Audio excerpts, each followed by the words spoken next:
जय हिंद साथी। मैं के सर आपका यूपीए एग्जाम पॉइंट में हार्दिक स्वागत करता हूं। आज के 10 मिनट शो में हम बजट के बारे में चर्चा करेंगे। भारत के बजट के बारे में, जो केंद्रीय बजट 2026-27 लॉन्च किया सरकार ने, उसके बारे में। और आप सब कैसे हैं? सब ठीक हैं? मैं ऐसी उम्मीद करता हूं। अगर आपको हमारा एफर्ट अच्छा लगे तो चैनल को सब्सक्राइब और वीडियो को लाइक कर सकते हैं। तो स्टार्ट करते हैं। बजट, केंद्रीय बजट 2026-27 किसके द्वारा? जो बजट है ये आर्टिकल 112 में इसका विवरण है। संविधान के अनुसार आर्टिकल 112 में इसका विवरण है। जो बजट की बात कर रहे, वित्त मंत्री बजट पेश करती हैं। 1 फरवरी 2026 को वित्त मंत्री निर्मला सीतारमण जी ने लगातार 9वीं बार बजट पेश किया। कितनी बार? 9वीं बार बजट पेश किया वित्त मंत्री ने।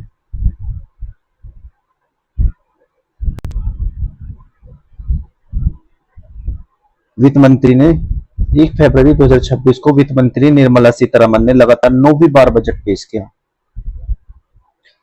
निर्मला सीतारमण जी के बाद मोरारजी देसाई थे, जिन्होंने लगातार 6 बार बजट पेश किया। कितनी बार? 6 बार बजट पेश किया।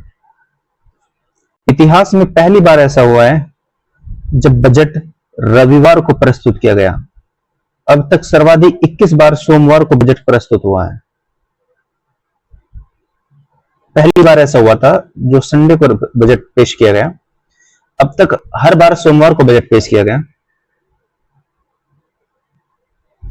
लगातार चौथी बार बजट डिजिटल रूप में प्रस्तुत किया गया। डिजिटल प्रस्तुत किया गया बजट। वर्ष 2017 से बजट 1 फरवरी को प्रस्तुत किया जा रहा है। 1 फरवरी को यह बजट कर्तव्य भवन में प्रस्तुत किया गया था। युवा शक्ति पर प्रेरित बजट में सरकार ने संकल्प पर जोर दिया। इसका उद्देश्य गरीबों, वंचितों और पिछड़ों पर ध्यान केंद्रित करना है। ये वित्त मंत्री का कौन सा बजट है? आप कोई कमेंट करके बता सकता है मुझे? और इससे पहले मोरारजी देसाई ने 6 बार बजट पेश कर चुके हैं। और ये जो हमारी वित्त मंत्री थी, इन्होंने लगातार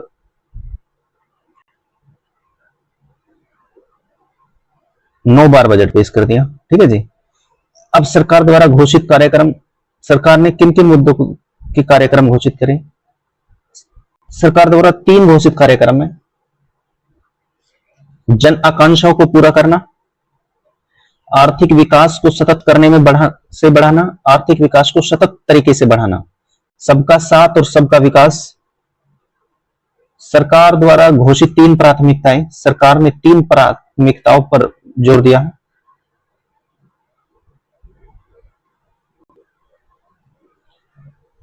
ढांचागत सुधारों की गति को अनुकूल और प्रगतिशील बनाए रखना। ढांचागत सुधारों की गति को अनुकूल और प्रगतिशील बनाए रखना।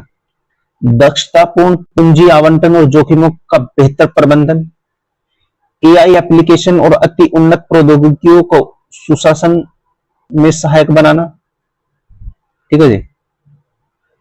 बजट के बारे में हम मेन चीज, बजट अनुमान के बारे में हम पढ़ेंगे। गैर ऋण प्राप्तियों और कुल व्यय क्रम से 36.5 लाख करोड़ और 53.5 लाख करोड़ रुपए रहने का अनुमान है। केंद्र की सूद और कर प्राप्तियां 28.7 लाख करोड़ रुपए रहने का अनुमान है। जो गैर ऋण प्राप्तियां, जो ब्याज से अलग हमें जो प्राप्त होगा, गैर ऋण प्राप्तियां और कुल व्यय 36.5 लाख करोड़ रुपए और 53.5 लाख करोड़ रुपए रहने का अनुमान है। केंद्र की शुद्ध कर प्राप्तियां 28.7 लाख करोड़ रुपए रहने का अनुमान है। सकल बाजार उधारी 17.2 लाख करोड़ रुपए का रहने का अनुमान है। ठीक है जी। और ये कुछ आंकड़े हैं, इन्हें याद रखना जरूरी है, क्वेश्चन आता है इनसे। दिनांकित प्रतिभूतियों से शुद्ध बाजार उधारी 11.7 लाख करोड़ रुपए रहने का अनुमान है। और गैर ऋण प्राप्तियों को का संशोधित अनुमान 34 लाख करोड़ रुपए है, जिसमें से केंद्र की शुद्ध कर प्राप्तियां 26.7 लाख करोड़ रुपए है। ठीक है जी। कुल व्यय का संशोधित अनुमान, कुल व्यय का कुल व्यय का संशोधित अनुमान 49.6 लाख करोड़ रुपए है, जिसका पूंजी व्यय करीब 26.1 लाख करोड़ रुपए है। बजट अनुमान 2026-27 में राजकोषीय घाटा 2025-26 के बजट अनुमान जीडीपी के 4.4% के समान है। बजट अनुमान 2026-27 में राजकोषीय घाटा 2025-26 के बजट अनुमान जीडीपी के 4.4% के समान है। ठीक है जी।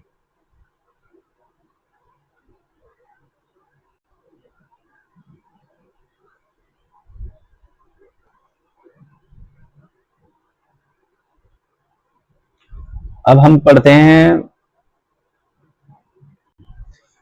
ऋण से जीडीपी अनुपात संशोधित अनुमान 2025-26 में जीडीपी के 56.1% की तुलना में बजट अनुमान 2026-27 में जीडीपी का 55.6% रहने का अनुमान है। ऋण से जीडीपी अनुपात संशोधित अनुमान 2025-26 में जीडीपी के 56.1% की तुलना में बजट अनुमान 2026-27 में जीडीपी का कितना 55.6% रहने का अनुमान है। ठीक है। अब प्रमुख आंकड़े बहुत इंपॉर्टेंट आंकड़े हैं, इन्हें ध्यान रखना। ठीक है जी। ये करोड़ में है 2024 और 25, 2025 और 26 और 26 और 27। ठीक है जी। राजस्व प्राप्तियां ये थी 3,36,619 करोड़। बजट अनुमान 3,42,409 करोड़ और 2025 में 33,42,323 लाख करोड़। कुल राजस्व प्राप्तियां और पूंजी प्राप्तियां और कुल प्राप्तियां और कुल व्यय, प्रभावी पूंजीगत व्यय, राजस्व घाटा, ये हर एक साल का दे रखा है। राजस्व घाटा, राजकोषीय घाटा और प्राथमिक घाटा। अब जो 2026-27 के बजट की जो मुख्य बातें हैं, क्या है? आयकर टैक्स से जुड़ी विशेषताएं। वित्त वर्ष 2026-27 में सार्वजनिक पूंजी व्यय बढ़ाकर 12.2 लाख करोड़ रुपए किया गया। वित्त वर्ष 2026-27 में सार्वजनिक पूंजी व्यय बढ़ाकर कितना किया गया? 12.2 लाख करोड़। करदाताओं के लिए 10 नए प्रावधान किए गए। इनकम टैक्स स्लैब में कोई बदलाव नहीं किया गया। ठीक है जी। नया इनकम टैक्स 1 अप्रैल 2026 से लागू होगा। नया इनकम टैक्स 1 अप्रैल 2026 से लागू होगा। वाइज रिटर्न फाइल करने के लिए 3 महीने का ज्यादा 31 मार्च तक समय दिया गया। मोटर एक्सीडेंट क्लेम की रकम को इनकम टैक्स से छूट। ओवरसीज टूर प्रोग्राम पर 5% की जगह 2% टैक्स। ओवरसीज टूर प्रोग्राम की जगह 5% की जगह 2%। एजुकेशन और मेडिकल पर्पस पर 5 की जगह 2% टैक्स। एजुकेशन पर पहले 5% लगता था, अब 2%, और मेडिकल पर्पस पर भी। एम्प्लॉइज हायरिंग सर्विस पर 1 से 2% टैक्स। अचल संपत्ति बेचने पर टीडीएस के लिए टीएएन की जगह पेन बेस चालान भरना होगा। विदेशों में कमाई की घोषणा के लिए 1 time 6 month foreign assistant disclose scheme. NRI को विदेश में कमाई रकम भारत में निवेश पर 5 साल के लिए इनकम टैक्स से राहत शर्तों के साथ। शेयर मार्केट से जुड़ा सिक्योरिटीज ट्रांजैक्शन एसटीटी 0.02% से बढ़ाकर 0.05% किया गया। भारत में 5 साल रहने वाले विदेशियों की देश से बाहर की गई टैक्स कमाई फ्री होगी, इनकम टैक्स फ्री कमाई है। अब राजकोषीय और अर्थव्यवस्था से जुड़ी विशेषताएं। नॉमिनल जीडीपी को लगभग 10% तक पहुंचाने का लक्ष्य रखा गया। नॉमिनल जीडीपी कितना? 10% तक पहुंचाने का लक्ष्य रखा गया।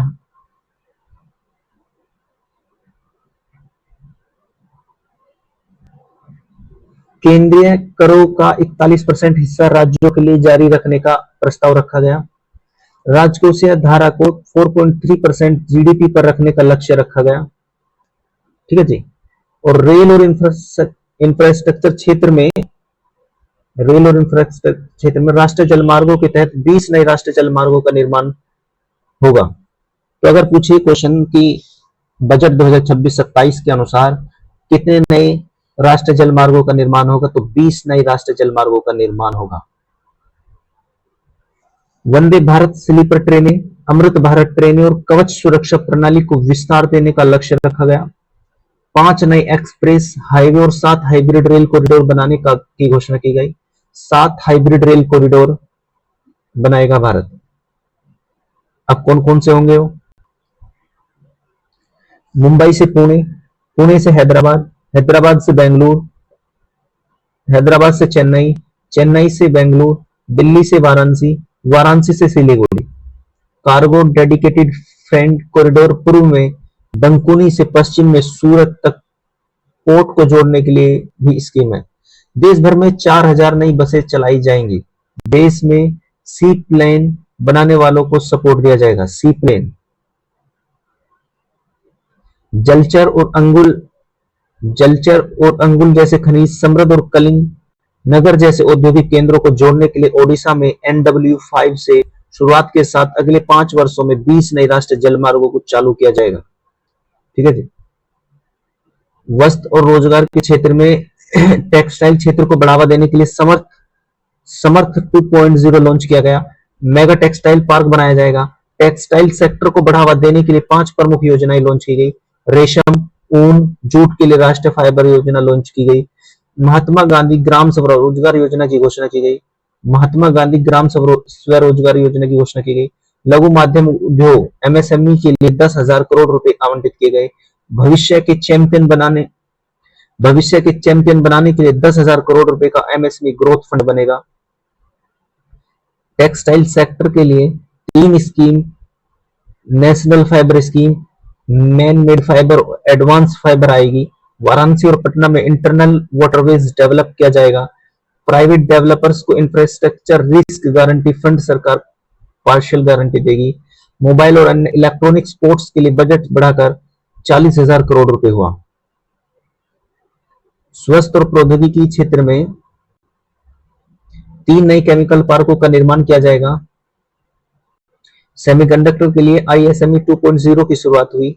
सेमीकंडक्टर क्षेत्र में 40,000 करोड़ रुपए आवंटित किए जाएंगे। 7 दुर्लभ बीमारियों की दवाई सस्ती हुई है। ठीक है जी।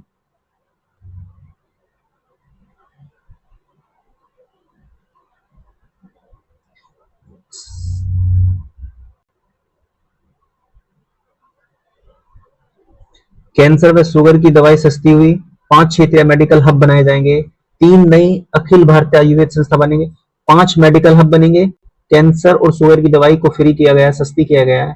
3 नई अखिल भारतीय आयुर्वेद संस्था बनेगी। बायोफार्मा के लिए 10,000 करोड़ रुपए 5 साल में दिया जाएगा। 3 नए रेयर अर्थ कॉरिडोर बनाने की घोषणा हुई है। 4 राज्य तमिलनाडु, आंध्र प्रदेश, तेलंगाना, तमिलनाडु, ओडिशा, आंध्र प्रदेश और केरल में माइनिंग कॉरिडोर बनाने की घोषणा हुई है। मानसिक स्वास्थ्य पर ध्यान देते हुए NIMHANS 2.0 की स्थापना की जाएगी। जामनगर में WHO की मदद से ट्रेडिशनल मेडिसिन सेंटर खोला जाएगा। ठीक है जी। तो आयुर्वेदिक दवाइयों की टेस्टिंग के लिए नेशनल लैब बनाई जाएगी। साइंटिफिक रिव्यू के लिए 1000 से ज्यादा क्लिनिकल साइट्स बनाए जाएंगे। भारत में बने डेटा सेंटर इस्तेमाल करने वाली विदेशी क्लाउड कंपनियों को 2047 तक टैक्स में छूट। कार्बन कैप्चर उपयोग और भंडारण CCUS प्रौद्योगिकियों के लिए अगले 5 वर्ष की अवधि के लिए 20,000 करोड़ रुपए आवंटित करने की घोषणा की गई है। शिक्षा के क्षेत्र में क्या किया भारत ने बजट के अंदर? शिक्षा के क्षेत्र में क्या कुछ करा है? Indian institute of design Mumbai में स्थापित किया जाएगा। National tourist school of hospitality का निर्माण होगा, जिसके लिए 10,000 गाइड्स को IIM में ट्रेनिंग मिलेगी। देश के हर जिले में गर्ल्स हॉस्टल उच्च शिक्षा बनाए जाएंगे। पूर्वी भारत में नए राष्ट्रीय डिजाइन संस्थान बनाए जाएंगे। युवाओं को AI के क्षेत्र में विशेष बढ़ावा दिया जाएगा।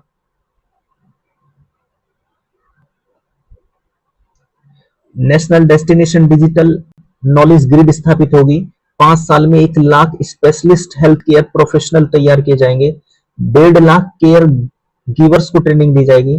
800 जिलों में लड़कियों के लिए हॉस्टल बनेंगे, हर जिले में एक हॉस्टल बनाया जाएगा। 15,000 मिडिल और 500 कॉलेजों में एवीजीसी कंटेंट क्रिएटर लैब बनेगी। गेमिंग, कॉमिक्स जैसे सेक्टर में 2030 तक 20 लाख पेशेवरों की जरूरत होगी। कृषि के क्षेत्र में भारत ने क्या किया? कृषि हमारे देश की रीढ़ है, तो इसके क्षेत्र में देखते हैं क्या किया भारत ने बजट में। मत्स्य पालन के लिए 500 जलाशयों का निर्माण होगा। 15 पुरातात्विक स्थल विकसित किए जाएंगे। छोटे किसानों के लिए 20,000 का लोन दिया जाएगा। तटवर्ती क्षेत्र के किसानों के लिए नारियल संवर्धन योजना लाई जाएगी। पशुपालन क्षेत्र के लोन आधारित सब्सिडी कार्यक्रम शुरू हो गए। ठीक है जी। बादाम और अखरोट की पैदावार बढ़ाने पर जोर दिया जाएगा। किसकी? बादाम और अखरोट की। क्यों? बादाम और अखरोट की पैदावार बढ़ाने पर जोर दिया जाएगा। 2030 तक काजू और कोको को प्रीमियम ग्लोबल ब्रांड बनाने के लिए मदद। तटीय क्षेत्रों में फिजिशियन वैल्यू मजबूत की जाएगी। चंदन के पेड़ों और लकड़ी के लिए विशेष योजना है। किसानों के लिए एआई टूल भारत विस्तार कार्यक्रम की शुरुआत होगी। फिर पर्यटन के क्षेत्र में भी भारत ने बहुत काम किया है, मैं बता चुका हूं आपको। तो मेन चीज ये है, स्लैब, ये स्लैब है हमारे देश के अंदर। ठीक है जी, इसे देखना है बस। नई कर व्यवस्था के तहत जो स्लैब, निम्नलिखित स्लैब है, 0 से 4 लाख पर कोई भी टैक्स नहीं ले। 4 लाख से 8 लाख पर 5% टैक्स होगा। 8 लाख से 12 लाख रुपए पर 10% टैक्स होगा। और 12 लाख से 16 लाख रुपए पर 15% टैक्स होगा। 16 लाख से 20 लाख रुपए पर 20% टैक्स होगा। 20 लाख से 24 लाख रुपए पर 25% टैक्स होगा। 24 लाख रुपए से ऊपर पर 30% टैक्स होगा। 0 से 4 लाख पर कितना होगा? 0%। 4 लाख से 8 लाख पर 5%। 8 लाख से 12 लाख पर 10%। 12 लाख से 16 लाख पर 15%। 16 लाख से 20 लाख पर 20%। 20 लाख से 24 लाख पर 25% और 24 लाख से ऊपर पर 30% टैक्स होगा। ये कितनी स्लैब है? कितनी स्लैब है आपको पता है? 1 2 3 4 5 6 7 7 स्लैब में अब बजट को किया गया है। अब उत्तर प्रदेश का बजट पढ़ते हैं, क्योंकि उत्तर प्रदेश का एग्जाम और उत्तर प्रदेश का बजट जरूर है पढ़ना। 11 फरवरी 2026 को उत्तर प्रदेश के वित्त मंत्री सुरेश खन्ना ने वित्तीय वर्ष 2026-27 के लिए 9.12 लाख करोड़ रुपए का बजट पेश किया। किसने किया? मंत्री सुरेश खन्ना जी ने। ठीक है जी, सुरेश खन्ना। यह मुख्यमंत्री योगी आदित्यनाथ के नेतृत्व में 10वां बजट पेश किया गया। ठीक है जी, 10वां बजट है। यह उत्तर प्रदेश का अब तक का सबसे बड़ा बजट है। जब से उत्तर प्रदेश बना है, यह अब तक का सबसे बड़ा बजट है। पिछले वर्ष की तुलना में लगभग 12.9% की का अधिक बजट है। 12.9%। ठीक है जी। और थीम नवनिर्माण पर आधारित है बजट। वर्ष 2029 तक उत्तर प्रदेश को 1 ट्रिलियन की अर्थव्यवस्था बनाने के लक्ष्य पर केंद्रित है। कुल बजट 9,12,0696.35 करोड़। नए प्रोजेक्ट्स के लिए 43,565 करोड़। और पूंजीगत व्यय कुल परिव्यय का 19.5% रुपए करोड़ में 1.78 लाख करोड़ बुनियादी ढांचे के विकास के लिए। राजकोष से घाटा राज्य के सकल उत्पाद जीएसडीपी का 2.98% पर स्थिर रखा गया, जो 3% की सीमा के भीतर है।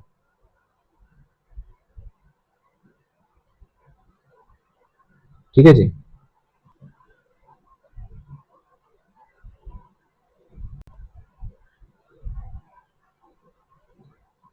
तो आज की क्लास हम बजट की यहीं रोकते हैं। अगर आपको हमारा एफर्ट अच्छा लगे तो वीडियो को लाइक करें और चैनल को सब्सक्राइब करें।